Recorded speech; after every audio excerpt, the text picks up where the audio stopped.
कहानी एक डार्क गंदी डंजन में स्टार्ट होती है जहां हवा भी भारी लग रही थी। वहां हमारा लड़का रायन सरमन दीवार से बंधा हुआ है और उसको सिर्फ मजे के लिए मार फोएक कर टॉर्चर किया जा रहा होता है। उसका पूरा जिस्म फूला हुआ है, खून बह रहा है, हर जगह जख्म ही जख्म दिख रहे हैं। और यह सब लॉर्ड सांस पार्टन कर रहा है, वही राक्षस जिसने रायोन की बहुत ताकतवर फैमिली को तबाह कर दिया था। रायोन इस दुख भरे नाइटमेयर में इसलिए फंसा क्योंकि बात सीधी सी थी। सरमन फैमिली का हर बच्चा ग्रेट पावर इनहेरिट करता था, लेकिन रायोन सबसे छोटा प्रिंस था और उसे एक भी शक्ति नहीं मिली। लॉर्ड सांस उस पर गुस्सा करता है, बोलता है ये जिद्दी कीड़ा अभी तक क्यों नहीं मर रहा। रायोन इशारा करके कहता है उसकी तकलीफ को खत्म कर दे, उसको मार दे। लेकिन सांस बोलता है कि वो उसकी बात समझ ही नहीं सकता, क्योंकि रायोन की जुबान तो वो पहले ही काट चुका होता है। फिर 3 साल हो जाते हैं सरमन फैमिली को तबाह किए हुए और लॉर्ड सांस अब बोर हो जाता है। वो आराम से डंजन छोड़कर निकल जाता है। अब रायोन बिल्कुल अकेला रह जाता है और उसको यकीन नहीं होता कि 3 साल गुजर चुके हैं उस दर्द वाले दिन को, क्योंकि उसकी फैमिली इंसानियत की पहली रक्षा रेखा थी। वो डार्क जोन के बॉर्डर पर खड़ी रहती थी जहां से मॉन्स्टर्स लगातार पैदा होते रहते हैं। इसी जिम्मेदारी की वजह से सरमन फैमिली पूरी दुनिया की 5 नोबल फैमिलीज में सबसे स्ट्रांग थी। फिर एक दिन अचानक रायोन के पिता और बड़ा भाई बिना किसी निशान के गायब हो गए। यह उनके डाउनफॉल का स्टार्ट था। लॉर्ड सांस ने इसी चांस का फायदा उठाया। उसने हर गंदा तरीका यूज करके सरमन फैमिली को अंधेरों में ढकेल दिया। उसका असली मकसद उनका ड्रैगन ब्लड था, एक खास वरदान जो सिर्फ असली वंश को मिलता था। इस ड्रैगन ब्लड से बच्चे छोटी उम्र में ही आर्चमेज बन जाते हैं और 15 साल में सोर्ड मास्टर बन सकते हैं। लेकिन एक पुराना श्राप होता है, आर्किन का कर्स, जो इस ब्लेसिंग को पूरी तरह नल कर देता है। यह श्राप हर कुछ सैकड़ों में सिर्फ एक बच्चे पर लगता है और बदकिस्मती से वो बच्चा रायोन था। इसीलिए वो ना मैजिक सीख सका, ना तलवार चला सका, वो सबसे कमजोर बन गया था। फिर वो अकेले बैठकर वो रो रहा होगा है क्योंकि उसकी कमजोरी ने उसकी पूरी फैमिली को खत्म होने दिया। ऊपर से 3 साल तक सांस ने उस पर टॉर्चर और एक्सपेरिमेंट्स किए उसका जीना अजाब बना दिया। अब रायोन इतना थक चुका था कि वो गुस्सा भी नहीं कर सकता था। उसको लगता है मौत पास आ रही है, इसलिए वो आंखें बंद कर देता है ताकि शांति से मर सके। लेकिन किस्मत के प्लान्स कुछ और ही होते हैं। रायोन की आंखें अचानक खुल जाती हैं जैसे वो वापस जी गया हो। वो शॉक में आ जाता है क्योंकि उसको एक पहचाना हुआ चेहरा नजर आता है जो उसे यंग मास्टर बुला रहा होता है। वो समझ ही नहीं पाता कि उसकी मेड और केयरटेकर कॉलिन उसके सामने कैसे जिंदा खड़ी है। जब उसे सब कुछ समझ आने लगता है तो रायोन तुरंत कॉलिन को बोलता है कि एक आईना लेकर आओ जल्दी। आईना आते ही वो शॉक में जम जाता है क्योंकि उसमें उसका छोटा सा जवान फेस दिख रहा होता है। वो घबराकर पूछता है अभी कौन सा साल चल रहा है और कॉलिन साल कंफर्म करती है। रायोन को लगता है जमीन उसके पैरों के नीचे से निकल गई हो। उसे यकीन हो जाता है कि वो वक्त में पीछे लौटाया गया है जब वो सिर्फ 12 साल का था। और यह साल कोई आम साल नहीं था, बल्कि यहीं से उसकी जिंदगी तबाह होना शुरू हुई थी। इसी वक्त पार्टन फैमिली ने पहली बार उसके खिलाफ चाल चली थी। उसे याद आता है कि गोल्डन लॉर्ड ने मरने से पहले उसकी विश पूरी करने का वादा किया था। और अब सब कुछ क्रिस्टल क्लियर हो जाता है कि वो वाकई दोबारा शुरुआत में भेजा गया है। तभी एक बड़े इज्जत वाले आदमी कमरे में आते हैं और कॉलिन तुरंत उन्हें देखकर झुक जाती है। रायोन पहचान लेता है कि यह अलेजांद्रो है, जो उसके घर का सबसे ज्यादा रिस्पेक्टेड नाइट कमांडर था। अलेजांद्रो कहता है कि यंग प्रिंस को आज आराम करना चाहिए क्योंकि वो कमजोर लग रहा है। कॉलिन फौरन बोलती है कि उसने पहले ही सबको बताया था कि यंग मास्टर की तबीयत ठीक नहीं। मगर रायोन उन दोनों को हैरान कर देता है जब वो आराम से कहता है कि वो बिल्कुल फिट और बिल्कुल ठीक है, और तुरंत पूछता है कि आज ट्रेनिंग में क्या करना है। अलेजांद्रो हैरान रह जाता है कि यह पहली बार प्रिंस ट्रेनिंग से भाग नहीं रहा। वो उलझन में कहता है क्या यह वाकई यंगेस्ट प्रिंस ही है। रायोन अपनी ट्रेनिंग सोर्ड उठाता है और मुस्कुराकर कहता है कि हाँ, मैं ही रायोन सरमन हूँ। उसे यकीन होता है कि जितने साल वो एटियन में झेल कर आया है, अब वो हर मुश्किल का सामना करने के लिए रेडी है। ये उसका एक ही मौका है सब ठीक करने का और पार्टन के पेले मॉन्स्टर से बदला लेने का। वो अपनी स्टेटस स्क्रीन चेक करता है और चैन की सांस लेता है कि उसके स्किल्स बिल्कुल बेकार नहीं, उसका SS रैंक कर्स भी वहाँ मौजूद है। इस वक्त अलेजांद्रो आता है और कहता है कि सब तैयार है, तो रायोन स्टेटस बंद करके साथ चल पड़ता है। वो अरीना में पहुंचते हैं जहां एक गॉब्लिन जंजीरों में झूल रहा होता है और पागल की तरह चीख रहा होता है। गॉब्लिन जैसे ही रायोन को देखता है उसकी तरफ झपट पड़ता है, लेकिन जंजीर उसे वापस खींच लेती है। माहौल में टेंशन बढ़ जाती है और कॉलिन डरकर कमांडर से कहती है कि यंग मास्टर की हालत ऐसी प्रैक्टिस के लायक नहीं। रायन समझ जाता है कि कॉलिन उसकी पुरानी हालत को जानते हुए उसकी हिफाजत करना चाहती है, क्योंकि कल तक वो मॉन्स्टर को देखकर ही गिर जाता था। पर अब रायन डीप ब्रेथ लेकर कहता है कि अब उसे पता है उसे क्या करना है। सिस्टम वार्निंग देता रहता है कि आर्किन का कर्स फिर से एक्टिव हो रहा है, जो मॉन्स्टर्स को उसके लिए भयानक बना देता है। रायन स्टेटस देखकर फाइनली समझता है कि कर्स असल में करता क्या है। वो अपने आप को मेंटली तैयार करता है। अलेजांद्रो कहता है कि ठीक है, आज का सेशन यहीं रोक देते हैं, पर रायन आगे बढ़ता है और कहता है कि वो अभी बिल्कुल खत्म नहीं हुआ। और जैसे ही वो एक कदम आगे बढ़ता है, गॉब्लिन पागल होकर उस पर जंप करता है। फिर गॉब्लिन का हाथ झटके से आता है और रायन बिल्कुल तैयार नहीं होता। वो सीधा पीछे स्लाइड होता है सिर्फ डर की वजह से। फिर वो खुद को रोक लेता है और अपने दिमाग को डांट कर कहता है कि यह सिर्फ एक बदबू वाला गॉब्लिन है, इसे देखकर भागने की जरूरत नहीं। वो हल्की सी स्माइल करता है और सोचता है कि ये गॉब्लिन तो उस प्रेजेंस के सामने कुछ भी नहीं जो लॉर्ड ने एटियन में फैला रखी थी। उस प्रेजेंस ने उसे पत्थर की तरह फ्रीज कर दिया था। ये छोटा मॉन्स्टर तो उसके सामने वार्म अप भी नहीं। रायोन अपनी तलवार ऊपर उठाता है और पूरा जोर लगाता है और उस तलवार को गॉब्लिन के सर पर इतनी सफाई से मार देता है कि आवाज सीधी थक सुनाई देती है। कमांडर अलेजांद्रो और कोलिन दोनों होशो हवास में जम जाते हैं और उनका मुंह खुला का खुला रह जाता है। सिस्टम तुरंत मैसेज देता है कि रायोन ने कर्स को तोड़कर उसकी ग्रिप कम कर दी है। रायोन अपने हाथों में फटी हुई तलवार देखता है और जमीन पर पड़े हुए डर से कांपते गॉब्लिन को भी। अगला सिस्टम मैसेज आता है कि वो अब मॉन्स्टर्स से नहीं डरता। वो कुछ लम्हे सोचता रहता है, फिर सीधा अलेजांद्रो की तरफ देखकर कहता है कि एक रियल तलवार लेकर आओ। कमांडर हेजिटेट होता है और कोलिन तो लगता है जैसे बस गिरने वाली हो। रायोन उन दोनों को एक इतना कॉन्फिडेंट स्माइल देता है कि दोनों हिल जाते हैं और इस स्माइल में कुछ ऐसा था कि वेटरन नाइट की गालों पर हल्की सी लाली आ जाती है। उसे यकीन हो जाता है कि यंग मास्टर अब अल्फा बन रहा है। गॉब्लिन तो रायोन की तरफ देखते ही कांपने लगता है, जैसे उसे पता हो अब इसका वक्त आ गया है। रायोन बिना किसी रहम के सोर्ड स्विंग करता है और एक साफ सीधे कट में गॉब्लिन का दर्द खत्म कर देता है। अलेजांद्रो कोलिन से कहता है कि ध्यान से देखो, क्योंकि तुम दोनों घर सरमन के अगले वारिस की अवेकनिंग देख रहे हो। लड़ाई के बाद रायोन बाहर निकलता है और ठंडा पानी अपने चेहरे पर फेंकते हुए अपने आप को काम करता है। वो आईने में खुद को देखता है और सुकून में आ जाता है, क्योंकि सिस्टम और स्टेटस ने कर्स का एक हिस्सा तोड़ दिया था। वो दोनों हाथ सिंक पर रखकर खुद में एक्साइटमेंट महसूस करता है। उसे लगता है कि उसके अंदर बहुत बड़ा पोटेंशियल छुपा हुआ है। फिर उसका मूड थोड़ा गिर जाता है जब वो एक्सपीरियंस पॉइंट्स चेक करता है। वो सोचता है कि अगर लेवलिंग ऐसे ही रही तो उसे लाखों करोड़ गॉब्लिन्स मारने पड़ेंगे, तब जाकर लेवल बढ़ेगा। वो कहता है कि उसे बहुत जल्दी स्ट्रांग बनना होगा, वरना वो दिन जल्द ही हाउस सरमन पर टूट पड़ेगा।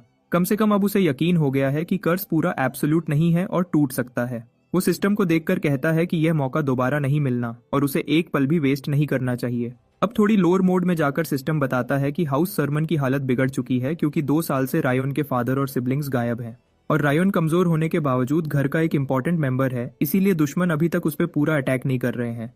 फिर अचानक वो खुशी से मुट्ठी हवा में उठाता है और सोचता है कि आखिर उसे अपना लेवल बढ़ाने का तरीका मिल गया है। अब वो डिसाइड करता है कि दूसरा मेथड भी चेक करेगा। तभी सीन शिफ्ट होता है एक खूबसूरत रेड ड्रेस वाली लेडी पर, जो मास्क पहने होती है और घर के दरवाजे से अंदर आती है। दोनों टेबल पर चाय के लिए बैठ जाते हैं और बात करना शुरू कर देते हैं। वो मुस्कुरा के कहती है कि उसे मॉन्स्टर हंट के बारे में पता चला। फिर पूछती है कि क्या उसने उसे मैजिक ट्रेनिंग के लिए बुलाया है। ये लेडी साइना होती है, जो हाउस सरमन की मैजिक सेक्शन की लीडर है। वो एक 7th रैंक मेज होती है और बहुत ही पावरफुल होती है। उसकी जिंदगी और उसकी पावर्स के बारे में किसी को ज्यादा पता नहीं होता, सिर्फ फैमिली हेड के सिवा। वो कप रखकर सीरियस हो जाती है और उसे वार्न करती है कि गॉब्लिन हंट से अपना ईगो मत बढ़ाओ, क्योंकि मैजिक एक अलग दुनिया होती है। वो कहती है कि उसने पहले इसलिए ट्रेन नहीं किया क्योंकि उसे लगा कि इसमें मैजिकल टैलेंट ही नहीं। रायन हल्की सी स्माइल देता है, क्योंकि वो तो पहले से जानता था कि कर्स की वजह से वो माना फील ही नहीं कर सकता था। लेकिन अब सब बदल चुका होता है। वो कॉन्फिडेंस से कहता है कि अब वो माना महसूस कर सकता है। साइना ये सुनकर पूरी तरह हैरान हो जाती है। वो कप साइड पर रख देती है और हवा में एक ठंडा सा फायर ड्रैगन का मैजिकल इमेज बनाती है, जो बहुत कूल लगता है।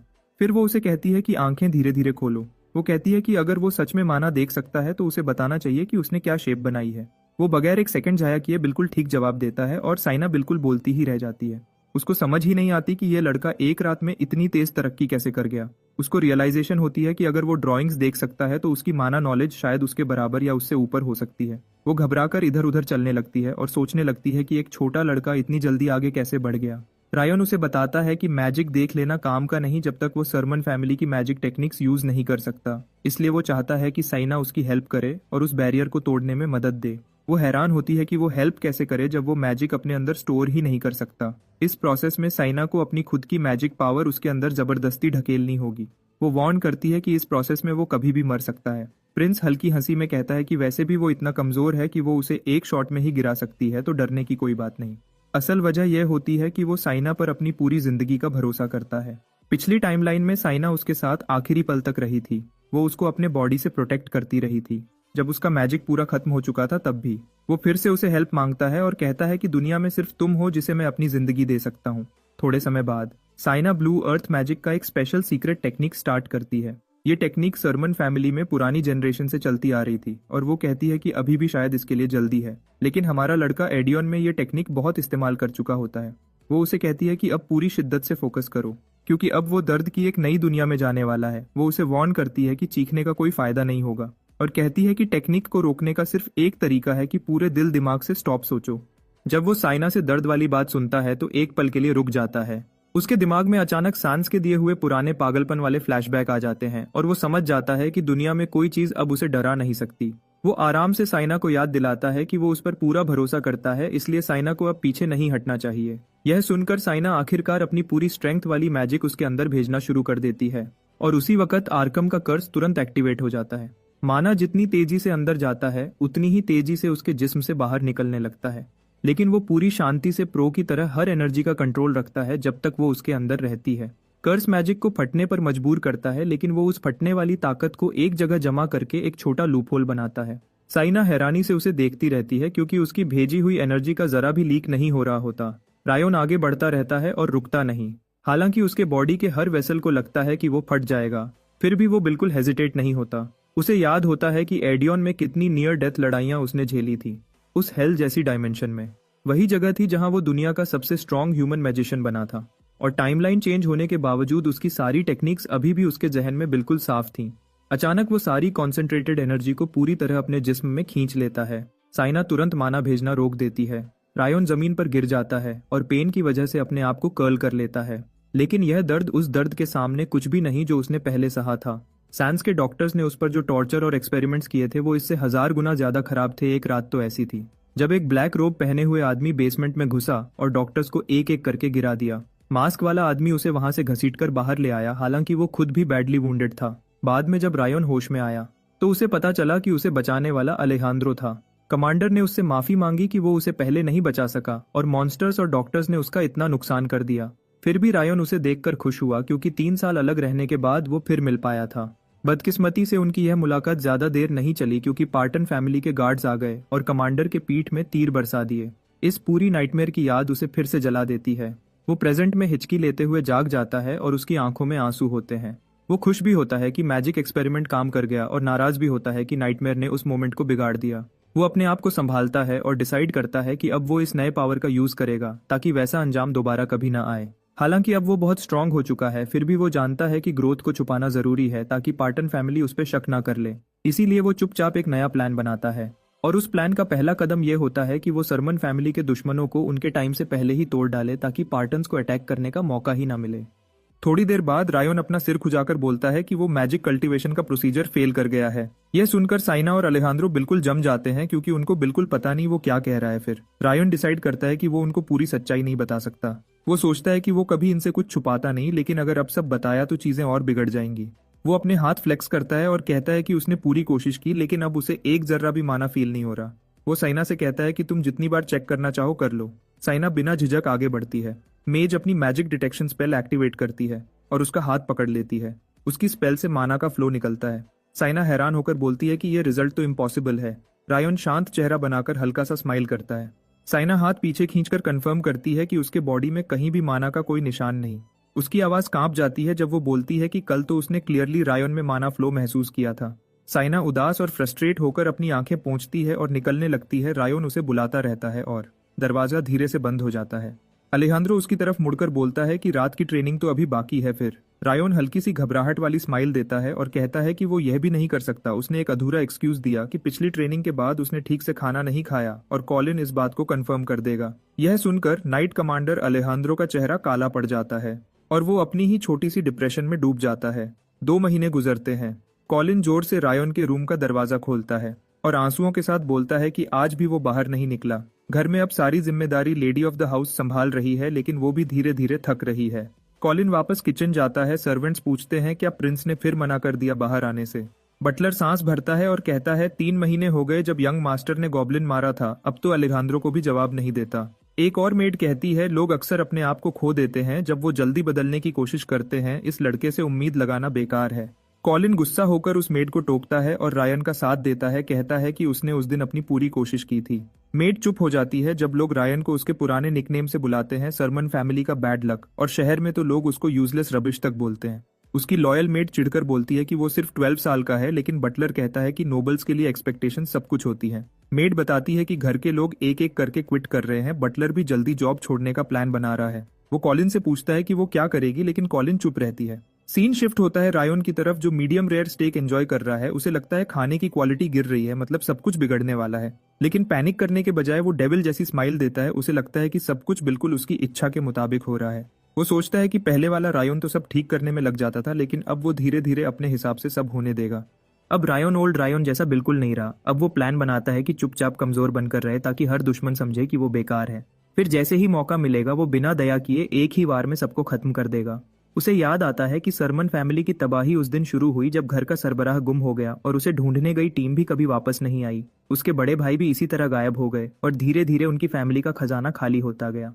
ट्रेनिंग ग्राउंड, जो पहले लोगों से भरा रहता था, अब वहां सिर्फ चंद कमजोर नाइट्स रह गए होते हैं। जिन ताकतवर फैमिलीज ने कभी उनके साथ रिश्ते जोड़ने की उम्मीद रखी थी, वो भी चुपचाप उनसे दूर हो गई थी। रायन इस सबसे ज्यादा परेशान नहीं होता, क्योंकि यह सुकून उसे अपनी सीक्रेट जिंदगी जीने का मौका देता है। लेकिन फिर भी वो परेशान है कि फैमिली बहुत धीरे गिर रही है। वो चाहता है सब कुछ थोड़ा तेजी से हो। इसी वक्त कॉलिन दौड़ती हुई कमरे में आती है और चीख कर कहती है कि ट्रेनिंग का वक्त हो गया, नाइट कमांडर तुम्हारा इंतजार कर रहा है। यह सुनते ही उसका मूड तुरंत खराब हो जाता है। वो कहता है कि आज भी ट्रेनिंग स्किप करेगा। कॉलिन उसकी बात नहीं सुनती और उसकी चादर खींच लेती है। फिर वो पूरी हिम्मत से उसकी तरफ बढ़ती है और रायन को ब्राइडल स्टाइल में उठा लेती है और कहती है कि वो इस फैमिली को कभी नहीं छोड़ेगी और हमारा हीरो आराम से इस फ्री राइड का मजा लेता रहता है। ट्रेनिंग ग्राउंड पर अलेहांद्रो उसे डांटता है कि वो तलवार इतनी खराब चलाता है। अलेहांद्रो कहता है कि तलवार चलाना तो बहुत सिंपल काम है। रायन हल्का सा सांस भरता है और सोचता है कि यह बुढ़ा अभी तक उससे उम्मीद लगाए बैठा है।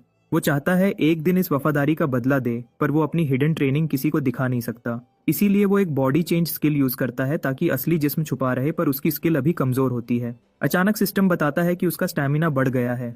ये सुन के उसकी आंखें खुली रह जाती हैं। वो तुरंत बाथरूम का बहाना बनाकर वहां से भाग जाता है और नाइट कमांडर को कंफ्यूज छोड़ देता है। शीशे में देखकर वो कंफर्म करता है कि स्किल तेजी से मूव करते ही टूट जाती है। वो अपनी स्टेटस विंडो खोलता है और खुशी से मुस्कुराता है कि उसकी हिडन ट्रेनिंग अब असर दिखाने लगी है।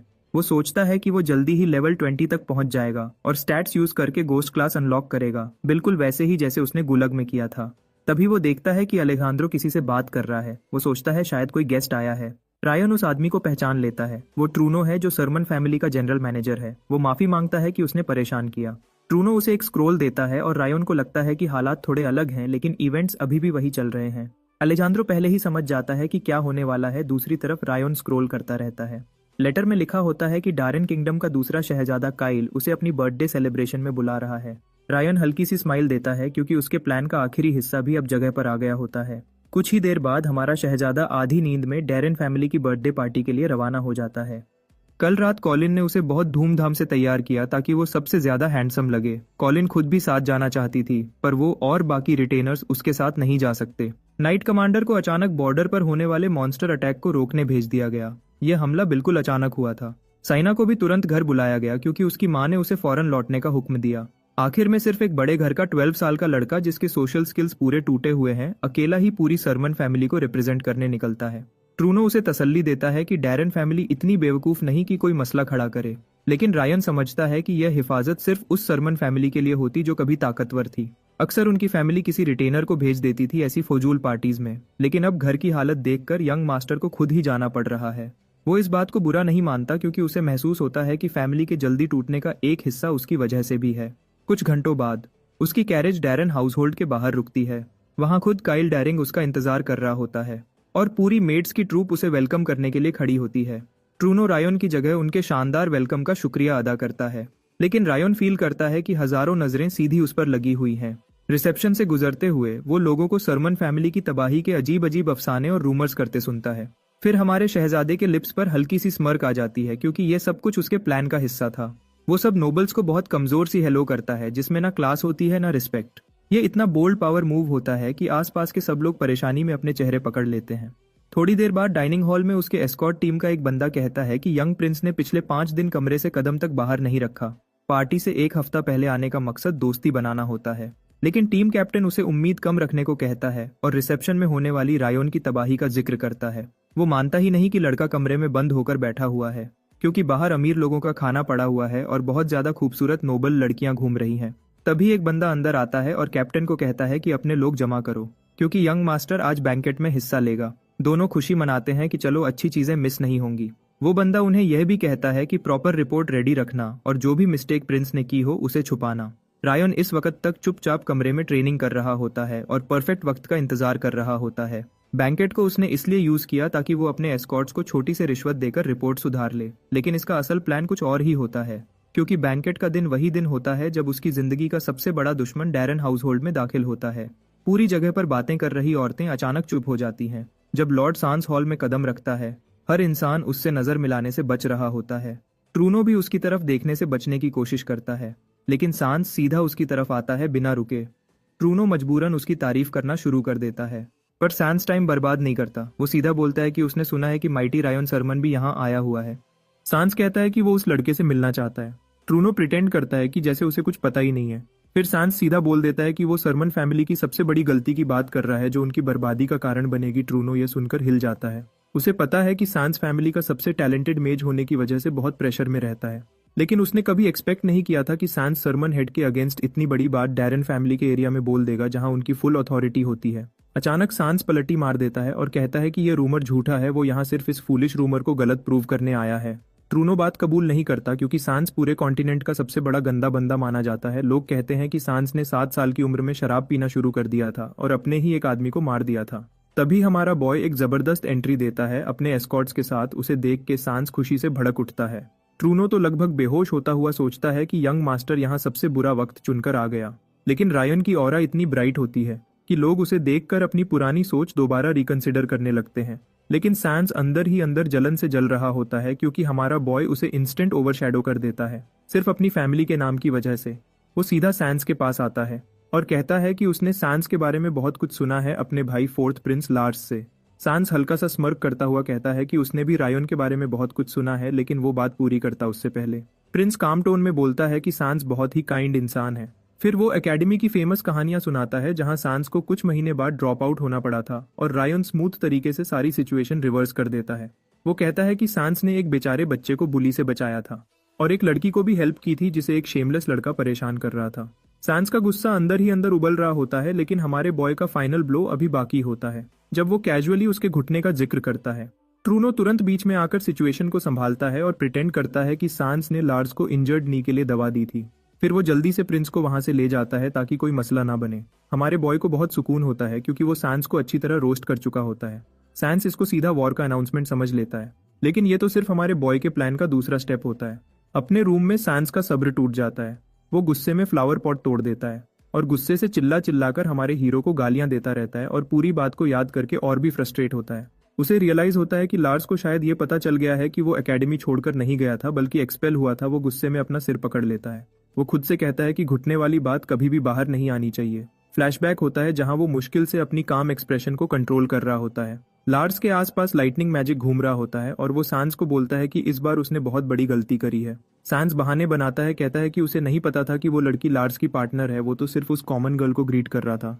फिर लार्स अपने छोटे भाई रायन का बड़ा भाई होने के नाते बिल्कुल ठंडा रहता है और सांस को याद दिलाता है कि एकेडमी में सबसे पहले हर कोई एक स्टूडेंट होता है। फिर वो उसे हुक्म देता है कि अभी के अभी घुटनों पर बैठ जाओ। लार्स उसे वार्न करता है कि अगर उसने दिल से माफी नहीं मांगी तो पूरा पार्टन घराना तबाह हो जाएगा और वो खुद सांस को मिटा देगा। सांस इंसल्ट फील करता हुआ घुटनों पर गिर जाता है और लार्स की लाइटनिंग उस पर बिल्कुल पॉइंटेड रहती है। रियलिटी में वापस आकर सांस एक और गुस्से भरी चीख निकालता है। वो खुद से कहता है कि उसे अपना प्लान जरूर कंटिन्यू रखना है और कसम लेता है कि वो लार्स के छोटे भाई को हमेशा के लिए चुप करा देगा। कुछ देर बाद वो खुद को फोर्स करता है काम होने के लिए और कहता है कि एक दिन वो जरूर रायन से बदला लेगा। फिर दरवाजे पर हल्की सी नॉक होती है और वो एंट्री की इजाजत देता है। एक शख्स कमरे में आता है जिसे देखकर सांस जरा शॉक होता है क्योंकि इस तरह की विजिट की उसे बिल्कुल उम्मीद नहीं थी। वो शख्स और कोई नहीं ट्रूनो हिल्डा होता है। टाइम स्किप होता है प्रिंसेस पार्टी के बाद जहां हमारा हीरो अपने कैरेज में घर लौट रहा होता है।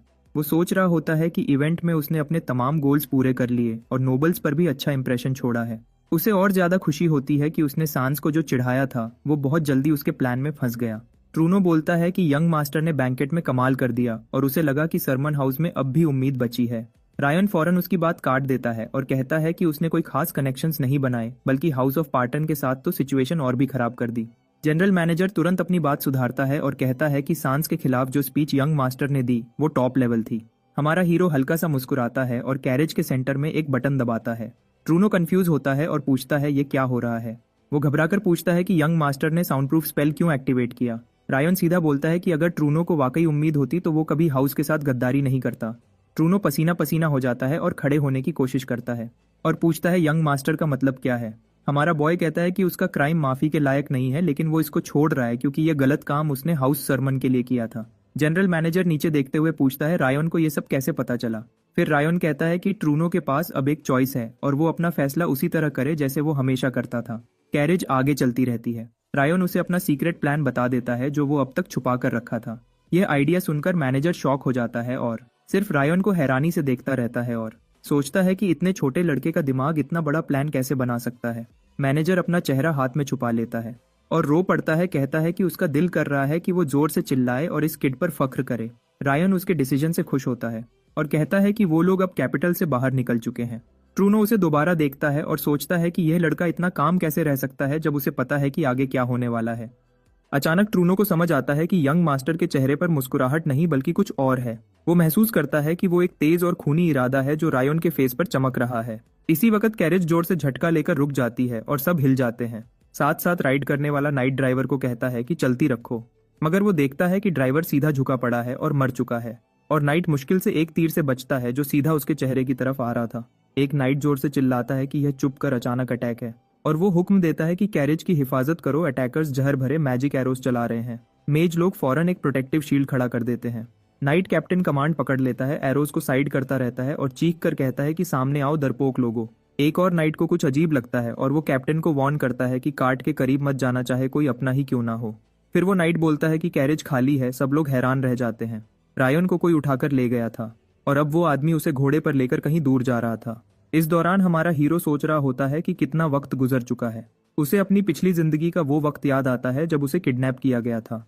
उसके घर वाले पैसे और वक्त दोनों बर्बाद करते रहे उसकी तलाश में और इसी चक्कर में सरमन फैमिली तबाह हो गई। मगर अब क्योंकि उसे फ्यूचर का पता है, रायन पूरी तरह यकीन रखता है कि वो सब कुछ बदल देगा।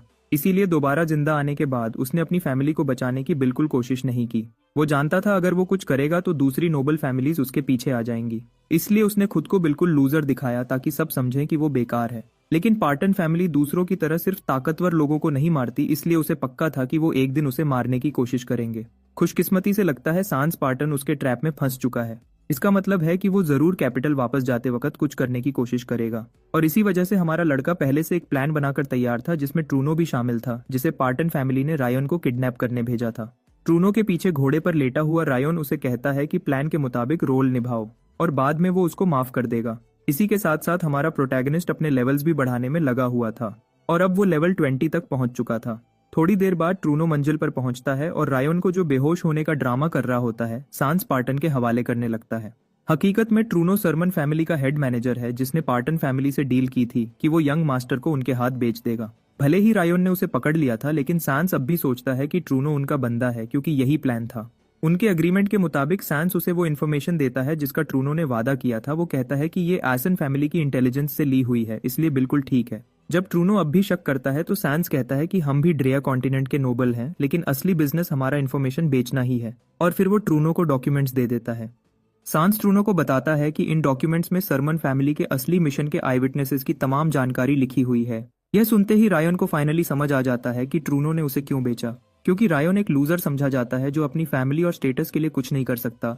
लेकिन उसका बड़ा भाई इतने स्ट्रांग है कि वो दोबारा फैमिली का नाम उठा सकते हैं, इसलिए ट्रूनो उन्हें ढूंढना चाहता है। ट्रूनो जानता था कि एसन फैमिली के पास यह इन्फॉर्मेशन है, लेकिन वो सीधा उन तक नहीं पहुंच सकता था, इसलिए उसने पार्टन फैमिली का इस्तेमाल किया। फिर ट्रूनो वापस जाने की तैयारी करता है और जाते हुए सांस से कहता है कि अपना वादा पूरा करे और यंग मास्टर को सरमन फैमिली को वापस भेज दे। ट्रूनो के जाते ही सांस और उसके सर्वेंट रायन के पास आते हैं। एक सर्वेंट पूछता है क्या इसे मार दें, लेकिन सांस कहता है जरूरत नहीं क्योंकि जल्दी उसकी अपनी फैमिली ही इसे छोड़ देगी। और रायन को यकीन दिलाता है कि अब वाकई उस पर असली इल्जाम लग चुका है और सांस को अपनी मेन प्लानिंग के लिए वापस जाना होगा। सीन बदलता है और हमारा हीरो होश में आता है और देखता है कि वो जंजीरों से बंधा हुआ है। सांस पार्टन उसके सामने खड़ा उसे नीचा दिखाते हुए कह रहा होता है कि सरमन फैमिली का बेटा इतनी बेइज्जती के लायक ही है। रायन सब जानने के बावजूद मासूमी दिखाता है और पूछता है सांस क्यों आया है। सांस कहता है कि उसने ही उसे किडनैप किया है। हमारे हीरो कहता है कि सांस को पता नहीं अब आगे क्या होने वाला है। सांस हंसी उड़ाकर उसे लूजर कहता है। फिर सांस उसके फेस पर लात मारता है और कहता है कि उसके बाप और भाई अब तक मर चुके होंगे और बताता है कि ट्रूनो ने उसे बेच दिया क्योंकि उसे अपने आई विटनेसेस का पता लगाना था। लेकिन किसी ने भी रायन को बचाने की कोशिश नहीं की क्योंकि वो बेकार है। सांस कहता है कि उनकी फैमिलीज का असली जंग अब शुरू होगी और यह किडनैपिंग सिर्फ शुरुआत है। इसी वक्त रायन उसकी तरफ घूरता है और मैजिक सर्कल एक्टिवेट करता है। सैंस इतना शॉक होता है कि बोल ही नहीं पाता। रायन जंजीरों में बंधा हुआ होने के बावजूद कहता है कि वो इसी दिन का इंतजार कर रहा था। ग्रीन ऑरा एरिया को भर देती है लेकिन कोई रिजल्ट दिखाई नहीं देता। सैंस फिर से उसे जलील करता है। इस बार रायन साइलेंस मैजिक सर्कल चला देता है, जिसकी वजह से सैंस बिल्कुल बोल ही नहीं पाता, और जब वो बोल नहीं सकता तो कोई चांट मैजिक भी नहीं कर सकता, इसलिए उसकी मैजिक फेल हो जाती है। सैंस शॉक और डर के मिक्स में खड़ा रह जाता है। फिर वो बिना चांट वाली फायरबोल्ट मैजिक यूज करता है। रायन को किडनैप इसलिए किया गया था क्योंकि फैमिली हेड चाहता था कि वो मरे ना, इसलिए सैंस सिर्फ सेकंड सर्कल मैजिक का इस्तेमाल करता है जिसका रायन पहले से वेट कर रहा था। लेकिन सैंस यहाँ एक बड़ी गलती कर रहा होता है। वो सोचता है कि वो रायन की टांग को निशाना बनाएगा क्योंकि इससे उसके बाप को कोई प्रॉब्लम नहीं होगी। रायन कुछ लम्हों तक सैंस को ऑब्जर्व करता है और फिर माना इंटरफियरेंस चला देता है, जिसका मतलब है कि सैंस का हर अटैक अब बिल्कुल वेस्ट जाएगा। यह देखकर सैंस एक डैगर निकाल लेता है और जैसे ही वो हमारे हीरो पर हमला करने लगता है, रायन जंजीरों से आजाद हो जाता है, जो उसके लिए बिल्कुल मुश्किल नहीं था। आगे बढ़कर हमारा हीरो पैरालाइज मैजिक यूज करता है और सैंस को बेहोश कर देता है। कुछ देर बाद सैंस होश में आता है, लेकिन अब वो खुद जंजीरों में बंधा हुआ होता है और रायन उसके सामने डैगर लेकर बैठा होता है। रायन ने आसानी से खुद को जंजीरों से आजाद कर लिया था। सैंस सोचता है कि यह आम सी जंजीर है, इसलिए वो उन्हें तोड़ने की कोशिश करता है, लेकिन जैसे ही वो जोर लगाता है, उसके पूरे जिस्म में तेज बिजली जैसा करंट दौड़ जाता है और दर्द बढ़ता चला जाता है। रायन आराम से उसकी तरफ चलता हुआ आता है और कहता है कि उसने सैंस के जिस्म पर मैजिक सर्कल्स बना दिए हैं। यह एक फॉरबिडन तरीका है जिसमें सर्कल्स को सीधा फ्लैश के अंदर बनाया जाता है और ब्लड उन मैजिक सर्कल्स को एक्टिवेट करता है। अपनी पिछली जिंदगी में हमारे हीरो पर भी यही तरीका इस्तेमाल किया गया था। पहले अवेकनिंग मैजिक लगाया गया था ताकि वो सो ना सके, फिर उसके जिस्म पर जख्म काट काट कर अनबेरेबल दर्द दिया गया था। सैंस अभी भी समझ नहीं पा रहा कि रायन को यह टेक्निक कहाँ से आई। वो कहता है उसके हिसाब से तो रायन को माना यूज करने की परमिशन ही नहीं है, लेकिन हमारा प्रोटैगनिस्ट रिवाइवल के बाद से ही हर चीज प्रैक्टिस कर रहा था और पिछले जन्म के तजुर्बे ने उसकी बहुत हेल्प की थी। मोनोपिल मिलने के बाद 3 महीने तक रायन ने हर स्किल का प्रैक्टिस किया और एडियन में जो सीक्रेट उसे मिला था वो भी उसके काम आया। वो सीक्रेट ये था कि हर स्किल का एक सर्किट और एक प्रिंसिपल होता है और माना हर प्लेयर के यूनिक सर्किट में इंजेक्ट होता है तब स्किल एक्टिवेट होती है, और सिर्फ मास्टर प्लेयर्स ही इन सर्किट्स के बारे में जानते हैं, इसलिए दूसरी जिंदगी में उसे स्किल सीखने में कोई मुश्किल नहीं हुई। इसके अलावा रायन इस जगह को पहले छुपकर देख चुका था ताकि उसे सैंस को पकड़ना आसान हो जाए। जो मैजिक सर्कल सैंस पर लगना था वो असल में उल्टा हो चुका था और अब रायन सैंस को असली दर्द महसूस करवाने वाला था। कुछ देर टॉर्चरिंग करने के बाद रायन वहां से जाने लगता है, लेकिन सैंस उसे रोक लेता है। रायन पलटकर कहता है कि वो सैंस की फैमिली के आने से पहले यहाँ से निकल सकता है, जो 1 हफ्ते बाद पहुंचेगी, और सैंस शॉक हो जाता है कि उसे ये कैसे पता। रायन बताता है कि उसने सैंस को अपने सर्वेंट्स को हुक्म देते सुना था कि 1 हफ्ते बाद वापस आना। सच समझकर सैंस झूठ बोलना शुरू करता है कि उनकी लोग तो अभी किसी भी वक्त पहुंच जाएंगे, लेकिन रायन को पता होता है कि सैंस झूठ बोल रहा है, क्योंकि अगर उसकी लोग अभी आने वाले होते तो सैंस रायन को रोकने की कोशिश करता ताकि वो मिलकर उसे मार सके, ना कि सच बताए। सैंस बहुत कोशिश करता है कि रायन उसकी बात मान ले, लेकिन रायन वहां से निकल जाता है और कहता है कि वो कल फिर आएगा। अब वो पार्टन फैमिली के आने की तैयारी करने लगता है। पार्टन फैमिली के लोग 1 हफ्ते बाद यहाँ आने वाले हैं। 7 दिन गुजर जाते हैं और पार्टन के सबऑर्डिनेट्स उस जगह के सामने खड़े होते हैं जहाँ सैंस और रायन मौजूद हैं। लीडर पूछता है क्या इस दौरान सैंस से कोई राब्ता हुआ था। एक आदमी जवाब देता है कि यंग मास्टर से कांटेक्ट तो नहीं हुआ, लेकिन पूरे हफ्ते उन्होंने सब रास्तों पर नजर रखी थी। लीडर बिल्डिंग के अंदर चला जाता है क्योंकि फैमिली हेड का हुक्म है कि सरमन का बच्चा फौरन वापस लाया जाए। बाकी लोग उसके साथ चलने की कोशिश करते हैं, मगर वो उन्हें पीछे रुकने का हुक्म देता है। सीढ़ियां उतरते हुए वो आदमी कुछ अजीब महसूस करता है, मगर जैसे ही वो मैजिक सर्कल पर कदम रखता है, सर्कल फौरन उस पर हमला कर देता है। अपनी हिफाजत के लिए वो एक्सा बैरियर लगा लेता है। अब उसे यकीनन लग रहा है कि यंग मास्टर के साथ कुछ हो चुका है। वो पूरे एरिया में हर एक तरफ बिखरे हुए मैजिक सर्कल ट्रैप्स देखकर हैरान होता है और सोचता है कि यह सब किसी ने कैसे सेट किए हैं। वो डबल बैरियर बनाता है ताकि सैंस तक जल्दी पहुंच सके और इस सब का जिम्मेदार कौन है यह मालूम कर सके। रूम में पहुंचकर जहां सैंस बंधा हुआ है, वो उसे जंजीरों में लटका पाता है और जख्मों का खून जमीन पर गिरा हुआ होता है। चेन्स तोड़कर वो आदमी जोर से पूछता है किसने ये सब किया, लेकिन सैंस इतना कमजोर होता है कि बोल ही नहीं पाता। दूसरी तरफ हमारा हीरो भी वहां होता है, जो एक कोने में रस्सी से बंधा हुआ पड़ा होता है। सैंस हीलिंग पोशन मांगता है, लेकिन वो आदमी पहले भागने को जरूरी समझता है क्योंकि एरिया में बहुत सारे ट्रैप्स होते हैं और दुश्मन का पता नहीं था। उसे ये भी समझ नहीं आ रहा कि जिसने सैंस को इतना टॉर्चर किया उसने रायन को साथ क्यों नहीं लिया। लगता है कोई और मोटिव है। ये बात उसे और भी शक में डाल देती है। इसी वक्त सैंस पार्टन मुश्किल से बोल पाता है और कहता है कि ये सब रायन सरमन ने किया है। हमारे हीरो इस वक्त कोने में बेहोशी का नाटक कर रहा होता है। जब वो आदमी उस पर मैजिक यूज करने के लिए आगे बढ़ता है, तभी असली रायन पीछे से सामने आ जाता है और दिखाता है कि जो कोने में पड़ा था वो सिर्फ इल्यूजन मैजिक का डिकॉय था। रायन फौरन उस आदमी पर हमला करता है और कहता है, पहले मुझसे लड़ो। जंग शुरू हो जाती है और दोनों तरफ से अटैक्स का तबादला होता है। कुछ देर बाद पार्टन फैमिली का वो आदमी रायन को एक बहुत भारी मुक्का मारता है। रायन के मुंह से खून निकलता है और वो जमीन पर गिर जाता है। जब हमारा हीरो जमीन पर पड़ा होता है, वो आदमी कहता है कि भले ही मैं तुम्हें मार नहीं सकता, लेकिन तुम्हें वैसे ही दर्द दे सकता हूँ जैसा सांस को दिया था। अचानक सांस एक डैगर उठाता है और उसे सीधा उस आदमी की गर्दन में घुसा देता है। असल में यह रायन होता है जो सोल ट्रांसफर यूज करके सैंस के जिस्म में आ चुका होता है। और इस टेक्निक का सबसे बड़ा पॉइंट यह होता है कि जिसको भी सोल ट्रांसफर आता हो वो अपना असली जिस्म भी कंट्रोल कर सकता है। हमारे हीरो कहते हैं कि ये उनका असल छुपा हुआ ट्रम्प कार्ड है। उस अटैक के बाद वो आदमी मर जाता है। फिर हमारा हीरो उठकर खड़ा होता है, एक हीलिंग पोशन उठाता है और उसे अपने जख्मों पर डालता है। आगे बढ़ते हुए वो खुश होता है कि उसने पार्टन फैमिली का हाई लेवल आर्चमेज मार दिया है। सिस्टम तुरंत बताता है कि उसका लेवल बढ़कर 25 हो गया है क्योंकि उसने क्वेस्ट कंप्लीट कर लिया है।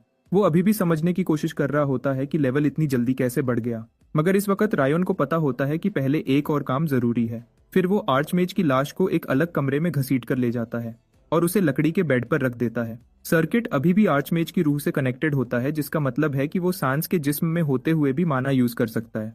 तो रायन प्लान करता है कि मोर को रिमूव करके अपना लेवल इतना कम करे कि वो असैसिन के हिडन जॉब शैडो की जरूरत पूरी कर सके। आखिर वो इस प्लान में कामयाब हो जाता है और अब उसके पास कुछ लेवल्स बचे रहते हैं। उसके पास 2 और ट्राइज होती हैं। इनमें से दूसरी ट्राई पर भी वो सक्सेसफुल हो जाता है। प्लान बस इतना ही होना था, मगर आर्चमेज को हराकर रायन सोचता है कि अब वो तीसरी एडवांसमेंट भी ट्राई करे ताकि गोस्ट नाम का हिडन जॉब हासिल कर सके। ये वही हाई लेवल जॉब है जिसने एडियन को सबसे ताकतवर बनाया था और हमारा हीरो समझता है कि वो भी इसे ले सकता है। लेकिन इस जॉब की रिक्वायरमेंट रूह के साइज से जुड़ी होती है जो रिस्की होती है। मगर रायन रिस्क लेने को रेडी होता है और तीसरी एडवांसमेंट शुरू कर देता है। बड़ी मुश्किल और अपनी रूह कुर्बान करने जैसी स्ट्रगल के बाद वो कामयाब हो जाता है और सिस्टम उसे एडवांसमेंट बताने ही वाला होता है। हमारे हीरो को अंदर से बहुत ज्यादा घबराहट महसूस होती है। खुशकिस्मती से वो इस टेस्ट में भी पास हो जाता है और pattern level ghost job holder बन जाता है। ये जॉब लेवल हीरो ने पहले कभी नहीं देखा होता, पर वो अंदाजा लगाता है कि शायद ये नॉर्मल गोस्ट जॉब की अपग्रेडेड फॉर्म होगी। अब जब रायन पूरे प्लान में कामयाब हो जाता है तो वो वापस अपने असल मिशन पे फोकस करता है। आर्चमेज को मारना भी इसी प्लान का हिस्सा होता है क्योंकि गोस्ट जॉब के दौरान रायन की अपनी स्ट्रेंथ बढ़ जाती है। आगे बढ़ते हुए हमारा हीरो लिच क्रिएशन एक्टिवेट करता है। ये वो प्रोसेस होता है जो नॉर्मली लेवल 70 नेक्रोमैंसर करता है, लेकिन इसे एक 7 सर्कल मेज भी यूज कर सकता है। लिच क्रिएशन फेल हो जाती है तो सिस्टम स्पेशल अनडेड क्रिएशन को एक्टिवेट कर देता है। थोड़ी देर के बाद एक ह्यूमनॉइड जैसी मखलूक रायन के सामने अपीयर होती है। अनडेड क्रिएट होने के बाद सिस्टम हमारे हीरो से पूछता है कि वो इस अनडेड का क्या नाम रखना चाहता है। जैसे ही क्रिएशन कंप्लीट होती है, अचानक एक धमाका होता है। इस धमाके से सबऑर्डिनेट्स पूरी तरह अलर्ट हो जाते हैं। कुछ वक्त बाद हमारा हीरो सैंस के जिस्म में होता हुआ बिल्डिंग से बाहर निकलता है और रायन का असली जिस्म उसके कंधे पर होता है। बाहर निकलते ही वो सबको बताता है कि आर्चमेज ने उनको धोखा दिया था और यह सब उसकी वजह से हुआ। वो कहता है कि उसने आर्चमेज को एक आर्टिफैक्ट से बांध दिया है, लेकिन हमें जल्दी करनी होगी वरना बाइंडिंग टूट सकती है। इस दौरान वो प्लान करता है कि रायन का जिस्म वापस उसके घर वालों को दे। हॉर्स पर बैठकर वो सबको कहता है कि आर्चमेज को रोक कर रखो जब तक वो हेल्प भेजता है, और अगर वो कामयाब हो गए तो उनको रिवॉर्ड मिलेगा। जैसे ही हमारा हीरो राइड करता हुआ दूर जाता है, यह उनका यंग मास्टर को देखने का आखिरी वक्त होता है। पार्टन फैमिली एस्टेट में वापस जाकर नौकर फेरिस को पूरी सिचुएशन रिपोर्ट करते हैं। फेरिस पार्टन फैमिली का 7 सर्कल मेज होता है। एक नौकर बताता है कि आर्चमेज अभी तक नहीं मिला। फेरिस पूछता है क्या कोई और गवाह बचा है। नौकर कहता है कि सिर्फ वो ही लास्ट विटनेस है। फेरिस फौरन उसकी फांसी का हुक्म दे देता है। वजह यह होती है कि सांस के गायब होने की वजह से वो ऑलरेडी टेंशन में होते हैं, लेकिन अगर लोगों को पता चल गया कि पार्टन फैमिली ने सरमन फैमिली के बच्चे को किडनैप किया था तो नतीजे बहुत खतरनाक होंगे। इसी वक्त बाहर से शोर की आवाज आती है। पता चलता है कि सरमन फैमिली का कोई आदमी आ चुका है और पार्टन के सर्वेंट्स को मार रहा है। फेरिस गुस्से से कहता है कि यहाँ से चला जाओ, लेकिन वो आदमी कहता है कि वो तब तक नहीं जाएगा जब तक उसे यंग मास्टर रायन का पता नहीं मिल जाता। बिल्डिंग का धमाका, रायन का पूरा हफ्ता गायब रहना और पार्टन फैमिली का कैंप, ये सब इस बात की तरफ इशारा करता है कि यंग मास्टर की किडनैपिंग में इन लोगों का हाथ है। फेरिस शक से बचने के लिए झूठ बोलता है कि हमें कुछ नहीं पता, बल्कि हमारा अपना यंग मास्टर सांस भी मिसिंग है। वो प्रपोज करता है कि दोनों यंग मास्टर्स को मिलकर ढूंढते हैं, मगर सरमन फैमिली का आदमी इस बात पर यकीन नहीं करता और उसे चुप रहने को कहा जाता है। वहां मौजूद ट्रूनो चुपचाप दुआ करता है कि सिचुएशन कंट्रोल में रहे। फ्रंट पर खड़ी साइना सबको चुप रहने का हुक्म देती है और फेरिस को गद्दार बुलाती है। लेकिन कहती है कि क्योंकि रायन ने उसकी तरफ से गुजारिश की थी इसलिए फेरिस को अभी बचाया जा रहा है। इस वक्त ट्रूनो बताता है कि रायन ने एक ट्रेस छोड़ना था जो सिर्फ सरमन फैमिली ढूंढ सकती थी। इस बात पर एक्शन लेते हुए साइना सर्च करना शुरू करती है और कुछ देर सर्च करने के बाद आखिर उसे वो क्लू मिल जाता है। सांस स्पार्टन का जिस्म एक दरख्त से लटका होता है, साथ ही एक नोट लगा होता है जिस पर लिखा होता